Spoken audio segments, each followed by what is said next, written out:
Buenas tardes para todas y todos, pues siendo las 5:11 de la tarde, damos por iniciada la tercera webconferencia del curso de Ciudadanías Comunicativas. Pues lamentablemente a esta hora no se ha conectado ningún estudiante. Sin embargo, pues es mi deber desarrollar el encuentro y dejar pues el contenido publicado en el campus virtual.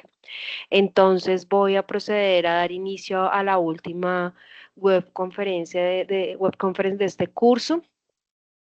Al respecto, es importante pues hablar venimos desarrollando una reflexión alrededor de la importancia de las ciudadanías comunicativas. ¿Por qué es importante las ciudadanías comunicativas y cuál es el panorama de la comunicación en el continente? Digamos que hemos venido desarrollando una reflexión alrededor de cómo la comunicación posibilita que las sociedades sean más democráticas y el hecho de que se garanticen espacios de comunicación en donde la ciudadanía pueda expresarse libremente, eso hace pues que una sociedad pueda llegar a ser más democrática. En el marco de esa reflexión, vamos a abordar hoy tres textos que de alguna manera hablan de forma crítica sobre la nueva era de la información y cómo el ciberactivismo ha posibilitado nuevos espacios de comunicación y de difusión de causas sociales. El primer, el primer, mm, el primer texto, que se llama Los ciberactivistas en las redes y las calles, monitoreo de datos, filtración de la información y anonimato del público, pues nos habla en primer lugar pues de la disputa por el poder de las narrativas. Entonces los autores del texto lo que hacen es explicar que la lucha política ya no se está dando únicamente en las calles, sino también en el ámbito digital. ¿Por qué? Porque desde la llegada de la Internet y de las nuevas tecnologías, muchos movimientos están empezando a apoyarse en esta herramienta para poder construir sus narrativas, sus reclamos frente a las versiones que son oficialmente difundidas por los diferentes medios o los grandes medios y los mismos gobiernos, ¿no? Entonces se ha encontrado en las plataformas digitales una herramienta de apoyo que ayuda a divulgar esas narrativas alternativas. ¿Sí? Entonces hay distintos casos que se han venido presentando desde la primera década de este siglo, y digamos que los más recientes ellos pues reseñan casos como la huelga en la Universidad de Sao Paulo, las protestas que se han dado en Irán, el golpe de Estado en Honduras, muestran cómo los blogs, el Twitter, el YouTube y otras plataformas han permitido cuestionar las versiones oficiales y visibilizar otras interpretaciones de los acontecimientos. Asimismo, pues digamos que se generan unas tensiones entre la libertad digital y el control corporativo. ¿Por qué? Porque aunque Internet va a ampliar las posibilidades de participación y organización social, también está atravesada y marcada por unas formas de vigilancia, de control y de mercantilización, porque las empresas que funcionan allí, las plataformas que funcionan allí, pues operan precisamente como monopolios, operan precisamente como empresas. Estas grandes plataformas digitales y las corporaciones tecnológicas, pues digamos que al contar con un poder muy fuerte, que es el poder de obtener la información de todos los cibernautas, pues van a concentrar información, van a concentrar datos, van a concentrar poder económico y van a convertir la participación de los usuarios más bien en una fuente de beneficios privados. Pues porque en la medida en que consumamos, en que utilicemos las plataformas, pues eso les va a representar a ellos publicidad, eh, interacción y eso les genera pues un ingreso. Los autores del texto advierten que el futuro de Internet va a depender de un modelo basado en la colaboración y el bien común. Y esto va a estar orientado al control, la propiedad y la lógica del mercado. Entonces ahí también se genera, si nosotros lo miramos desde el modelo económico, se propicia un nuevo modo de capitalismo, que es el capitalismo informacional o el capitalismo cognitivo. Cómo el capital se empieza a concentrar en estas grandes corporaciones digitales, las corporaciones que manejan los algoritmos, que manejan los datos y que negocian además con nuestra información. Entonces, el futuro, pues, de la economía va a estar orientado hacia ese lugar y digamos que va a depender todo de cuál es el contrapeso que se le haga para que eso se pueda controlar de alguna manera y pueda lograrse un equilibrio, ¿no? Ese equilibrio que, pues, que siempre se ha buscado desde lo informacional y que definitivamente no se ha logrado porque el que tiene el dinero, pues, va a tener el poder. Al respecto, entonces quisiera compartir un material que desarrolla la Dolce Vele en español sobre redes y activismo digital, sobre algunas iniciativas en distintos lugares del mundo que a través de las plataformas digitales han logrado difundir su mensaje y han logrado de alguna manera generar una concienciación y una solidaridad frente a diferentes causas.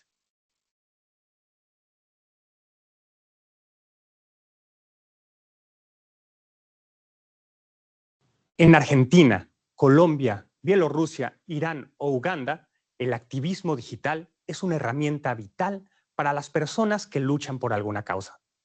Pero ¿cómo se crea una protesta digital exitosa? Conversamos con varios activistas sobre sus historias y motivaciones. Este es nuestro tema de hoy en Enlaces. Bienvenidos.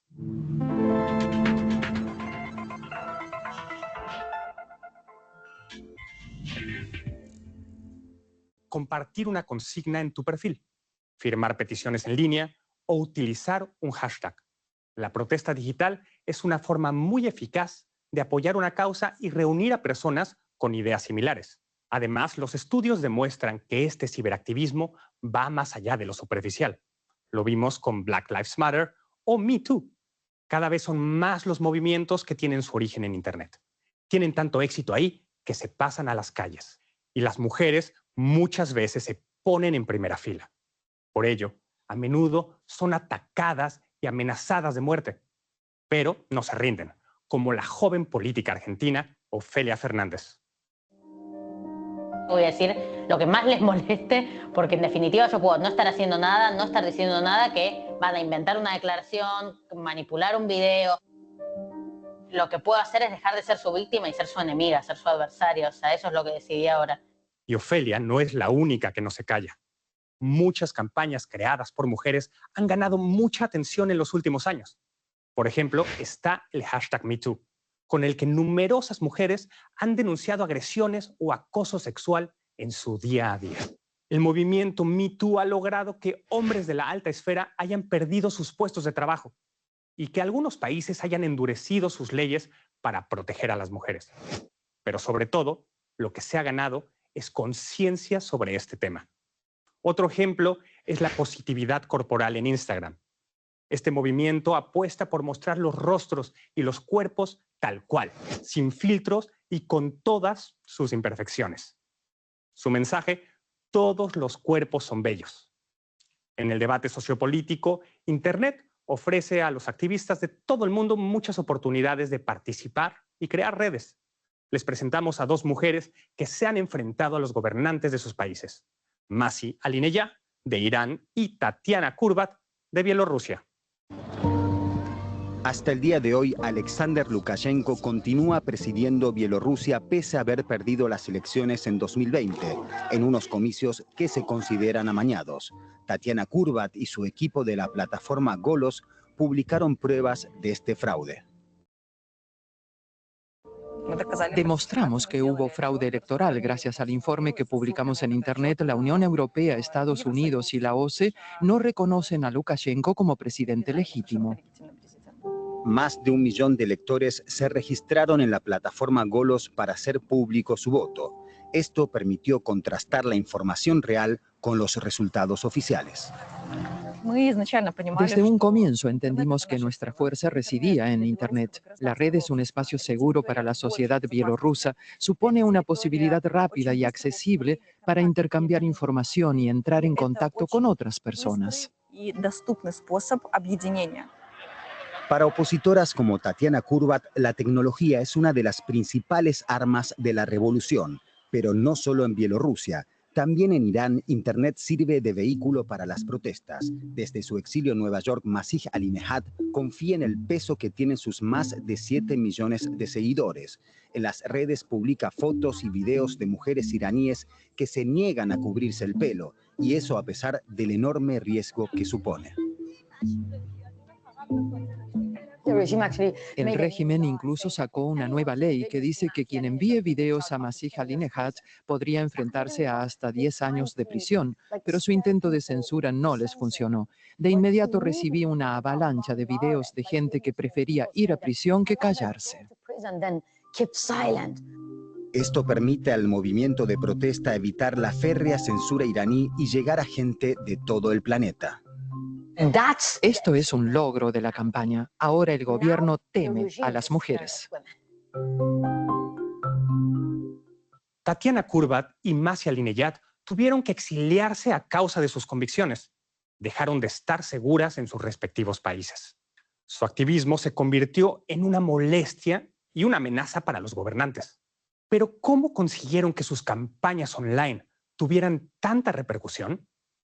Para proteger a los ciudadanos de regímenes represores como el de Bielorrusia, la anonimidad que proporciona Internet juega un papel decisivo. El equipo de la plataforma Golos emplea para ello técnicas de encriptación que resultan efectivas.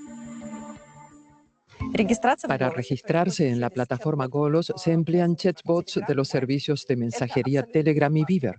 Es absolutamente seguro porque el único dato que necesitamos de los usuarios es un número de teléfono que está encriptado. Ni siquiera nuestros programadores tienen acceso a los teléfonos registrados en la plataforma. En efecto, ninguna persona ha sido detenida hasta el momento por enviar su papeleta de voto a la plataforma. Otra posibilidad para lanzar con éxito una campaña online son los hashtags. Estas etiquetas funcionan especialmente bien en redes sociales y buscadores. Masih Alinejad empleó hashtags con una fuerte carga significativa en sus campañas online. Primero lancé una campaña llamada White Wednesdays para que cada miércoles las mujeres saliesen a la calle sin el velo, lo que es ilegal.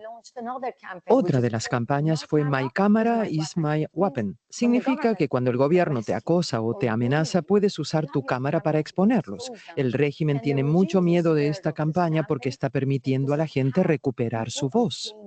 Un importante paso no solo para las mujeres iraníes. Los hashtags pueden desencadenar una avalancha. En América Latina tenemos un gran ejemplo, el hashtag Ni Una Menos. Desde el 2015, con esta consigna, las activistas han puesto en la mira la violencia generalizada contra las mujeres. Las continuas protestas han logrado que varios países del continente aumenten la representación femenina o promulguen leyes para una mayor igualdad de oportunidades. Por ejemplo, en Argentina. Ahí, el aborto es legal desde finales de 2020. La joven política y activista Ofelia Fernández ha luchado por ello durante mucho tiempo.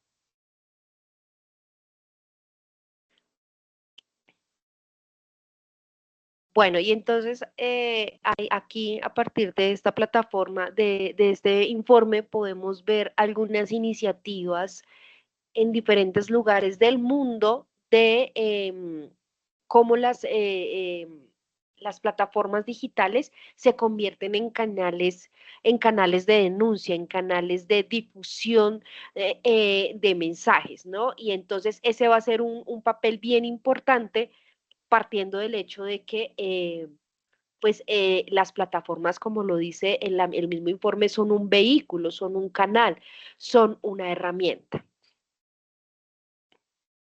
Bueno, digamos que para cerrar la reflexión sobre este texto, podemos decir que el ciberactivismo ha transformado la comunicación al permitir que la ciudadanía pueda producir más información, pueda disputar esas narrativas oficiales y organizar acciones colectivas en red. Sin embargo, este potencial democrático convive con crecientes procesos de vigilancia, concentración del poder y mercantilización de la Internet. Entonces aquí es muy importante recoger un concepto del académico español Alejandro Barranquero, quien utiliza el concepto del ciberoptimismo para referirse a la postura, que atribuye a Internet y a las tecnologías un potencial casi que automático para democratizar la sociedad, para ampliar la participación y para fortalecer los movimientos sociales. Esa crítica que plantea Alejandro Barranquero justamente es que esa visión suele ignorar las desigualdades económicas, las desigualdades políticas y culturales que condicionan el uso real de las tecnologías. Es decir, lo que nos invita a pensar el profesor Barranquero es que si bien es cierto, las tecnologías hoy están posibilitando cosas, no se las están posibilitando a todo el mundo. La desigualdad económica y social permea también este tipo de prácticas, el hecho de que la gente no tenga acceso a Internet, el hecho de que la gente no tenga los recursos económicos para contar con un aparato electrónico. Entonces, desde la mirada del ciberoptimismo se nos invita a creer que la tecnología, ¿no? Por sí sola democratiza la sociedad. Y Barranquero cuestiona esa mirada, ¿no? Al recordar que ninguna plataforma va a transformar la realidad si no existen ciudadanos que estén organizados, condiciones de igualdad y voluntad política para convertir la conectividad en participación efectiva.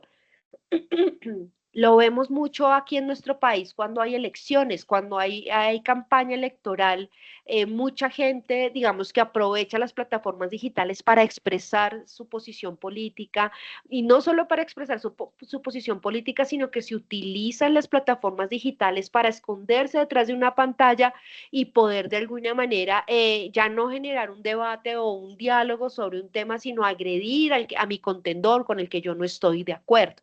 Entonces, allí es bien importante no caer en una mirada tal vez determinista de las tecnologías, sino entenderlas justamente como eso, como una herramienta que posibilita. Pero como lo dice esta reflexión que hace el profesor Barranquero, si no hay una sociedad organizada, si no hay una sociedad que previamente se encuentra, ¿sí? Que previamente decide la manera de transmitir un mensaje, si no hay un proceso organizado detrás, pues seguramente lo tecnológico y lo que ocurre en la plataforma se quedará única y exclusivamente allí. Luego vamos a abordar el texto del profe Francisco Sierra, español también, que se llama Ciudadanía, Capital Social y E-Gobierno, la democracia digital.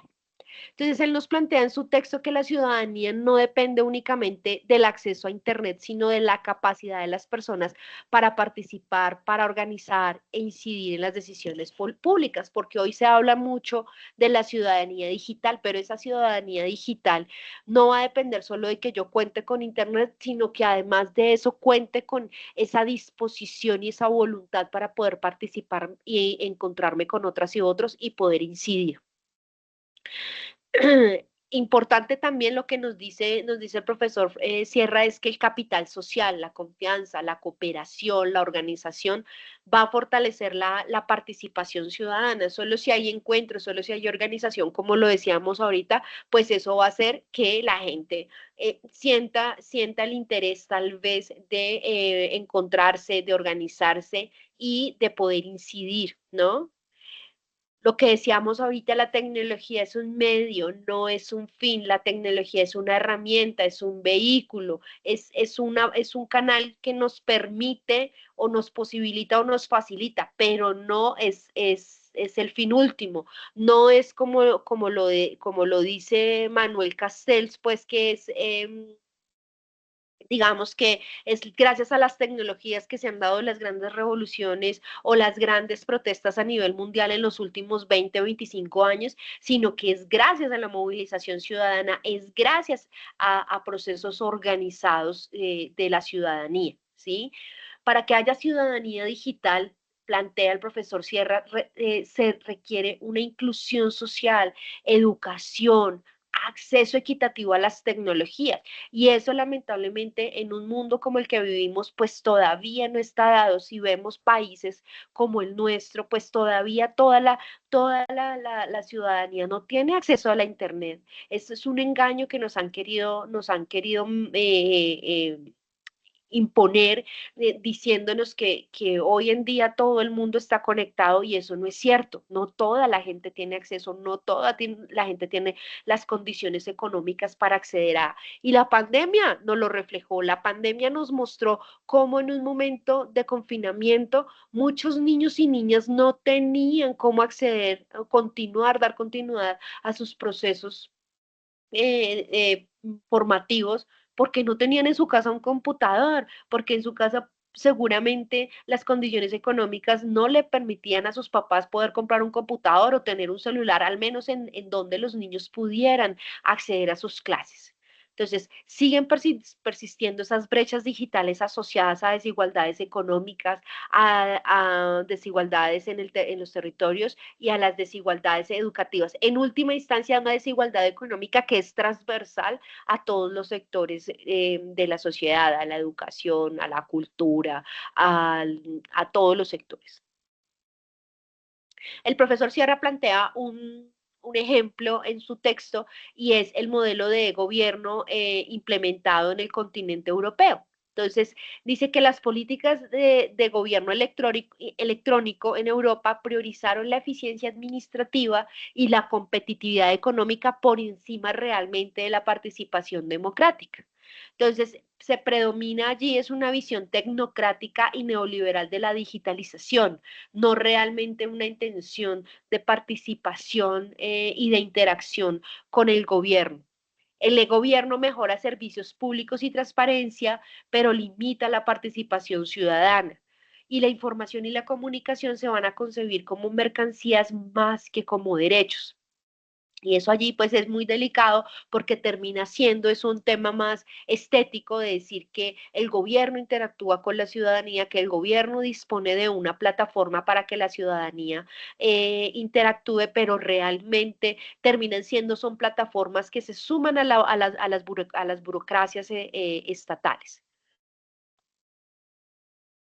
Hacia una verdadera democracia digital. Entonces, Francisco Sierra nos propone entender las tecnologías como un derecho ciudadano orientado a fortalecer la democracia participativa, ¿sí?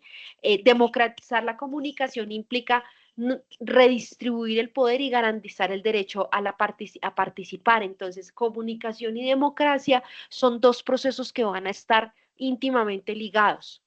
La apropiación social de las tecnologías es más importante que su simple acceso. Listo, logramos el acceso al Internet, pero si las personas no saben cómo utilizar las plataformas, pues digamos que ahí se sigue manteniendo la brecha.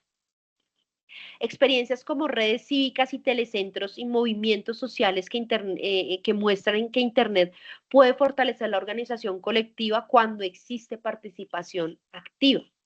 Y la democracia digital se construye con ciudadanos que están organizados, no únicamente con plataformas digitales. Volvemos a la misma reflexión de Barranquero de ese ciberoptimismo con el que nos han hecho ver las plataformas digitales, las plataformas tecnológicas, las herramientas digitales, como dándoles ese poder de que a través de ellas es que vamos a lograr una real democracia es, digamos que de alguna manera, una falacia, ¿sí? Porque si la gente realmente no tiene interés por los asuntos los asuntos públicos, por los asuntos que los afectan, pues lo que pase o deje de pasar en las plataformas digitales no les va a importar.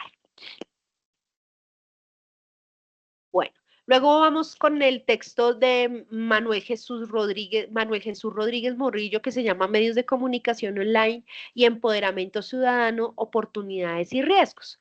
Entonces, él nos dice que los medios digitales pueden fortalecer la democracia, pueden ampliar el acceso a la información y facilitar la participación ciudadana, ¿sí? Grandes plataformas digitales concentran el control de la información y amenazan el pluralismo. Entonces seguimos en la misma idea y en la misma reflexión de que esas plataformas terminan convirtiéndose en monopolios, monopolios que tienen un interés de poder y van a concentrar el control de esa información. Entonces es bien importante tener ese elemento allí presente en términos de cómo es que estamos asumiendo los medios digitales. En esos medios digitales vemos hoy en día, por ejemplo, situaciones como la espectacularización de la política, en donde se privilegian las emociones, la imagen y el marketing sobre la deliberación. Lo acabamos de vivir acá en Colombia con nuestra más reciente campaña electoral. Cero debates, cero propuestas, sí, cero propuestas en el debate público, solo ataques, solo mentiras de un lado y del otro, ¿no? Y eso es en lo que se ha convertido la política a partir de las redes sociales. Moverle a las personas las emociones, pero realmente no planteando propuestas serias o propuestas sobre las cuales después la ciudadanía tenga como exigir o reclamar. Las redes sociales pueden ampliar la polarización, la desinformación y los juicios inmediatos. Lo acabamos de vivir exactamente en la campaña electoral. Las plataformas digitales y las redes se convirtieron fue en pequeñas cloacas, ¿no? En donde todo el mundo se ataca, se esconde detrás de una pantalla, se agreden, se insultan, ¿no? Pero realmente no hay un diálogo, la gente multiplica y replica un montón de información que no es cierta, ¿no? Entonces, este autor nos va a hablar de un concepto que es el ciberfetichismo, ¿no? Creer que la tecnología por sí sola nos va a resolver los problemas de la democracia.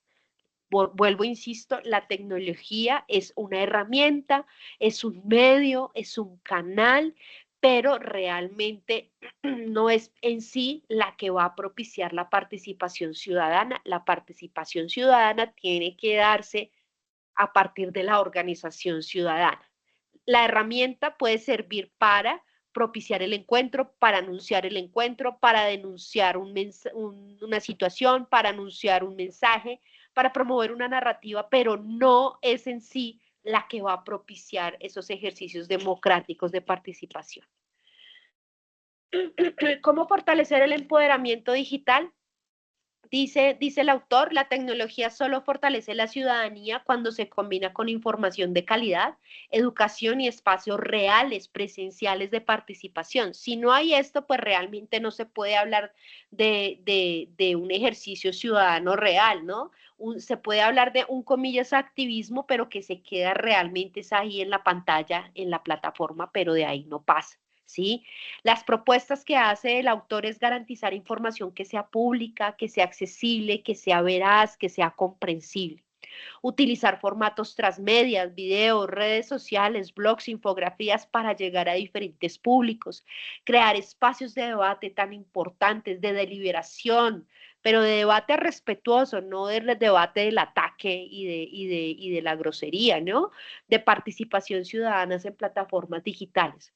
Promover una educación cívica que desarrolle pensamiento crítico, y allí la escuela va a ser muy importante, que quienes tenemos la posibilidad de formarnos en una institución universitaria o en una institución educativa en la que sea, estemos todo el tiempo reflexionando alrededor de cuál es nuestro alcance, cuál es la manera en que debemos propiciar la participación, de qué me sirve a mí que yo quiero participar en un debate virtual si yo entro es a atacar al que piensa distinto a mí, si llego a mentir, si llego a insultarlo, si realmente no planteo un debate serio, un debate riguroso. Entonces hay que seguir reflexionando mucho, y creo que hoy como sociedad en Colombia estamos más que llamados a generar procesos de reflexión crítica sobre lo que pasa en esas plataformas, cómo ese tipo de interacciones que además muchas veces son iniciadas por bots, por máquinas que son pagas para generar ataques a cierta X o Y posición, y la gente real, los ciudadanos, los que están allí leyendo, de alguna manera entran en esa lógica y pues eso no trae nada nuevo, no es constructivo, no permite realmente propiciar el disentimiento, sino es simplemente el ataque, y el ataque de la manera más burda. Y entonces aquí hay que pensar también en qué pasa con la neutralidad de las redes, qué puede ocurrir con la neutralidad de las redes. Entonces, ¿por qué es importante hablar de la neutralidad de las redes? Porque como hemos venido viendo, las grandes plataformas pertenecen a grandes emporios económicos, y esas grandes plataformas tienen unos intereses. Entonces, en ese sentido, esas plataformas o la Internet en sí misma no va a ser, no va a ser neutral. Al contrario, va a favorecer unos intereses económicos y políticos. Y digamos que allí vamos a encontrar, por ejemplo, situaciones como la que ocurrió con el escándalo de Cambridge Analytica, ¿no? Cómo fue que se logró manipular e incidir en usuarios de redes sociales para votar a favor o en contra del Brexit en el Reino Unido. Quiero que veamos este caso, que es bien interesante que lo sigamos trayendo a colación, porque es un caso muy, muy interesante de cómo se puede utilizar y manipular el algoritmo para incidir psicológicamente en la ciudadanía y que la ciudadanía pueda manipular. Entonces veamos, porque aquí también se hace referencia al actual gobierno de los Estados Unidos.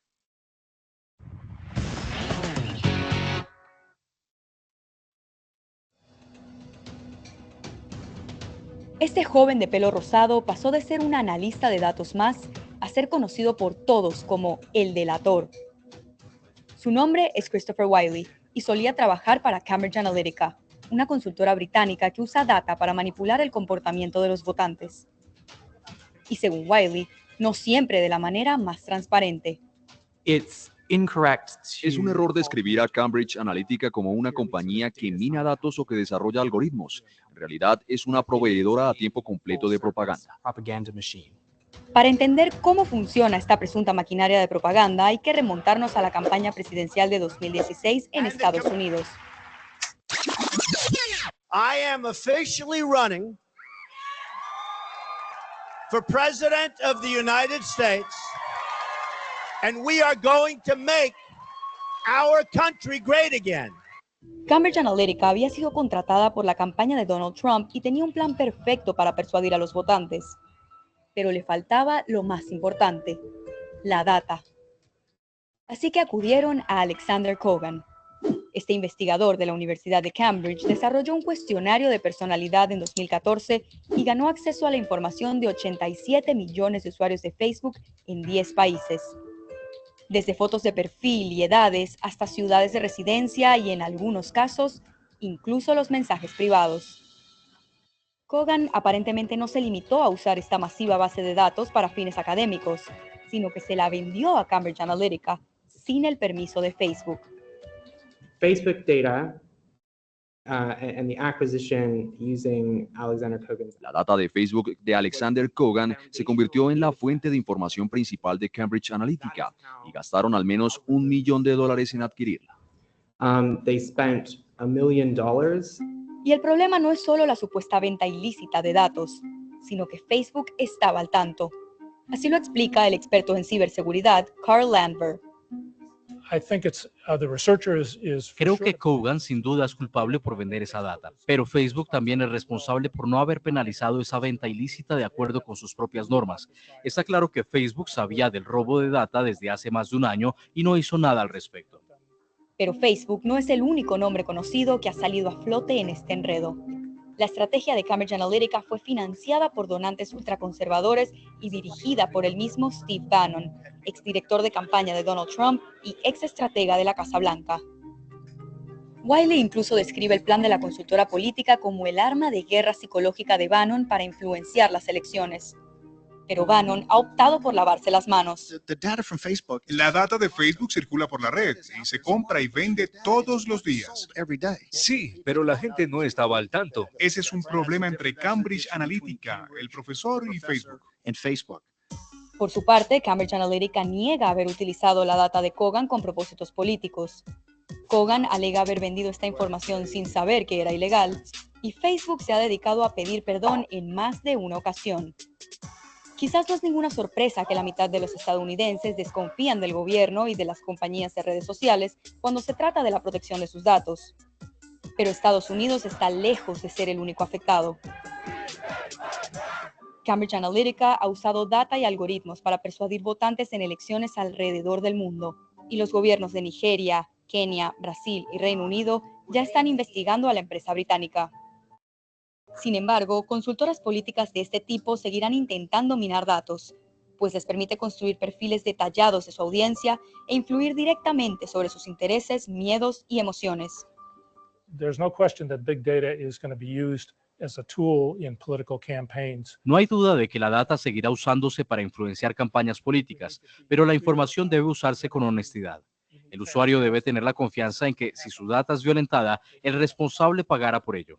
If something bad happens with their data, someone will be held to account. Los gobiernos y las mismas compañías insisten en que estamos más cerca que nunca de alcanzar normas universales que protejan la privacidad del usuario. Pero la tecnología sigue evolucionando a gran velocidad y hasta ahora las regulaciones no han podido seguirle el paso. Para Efecto Naim, soy Goldie Fogel.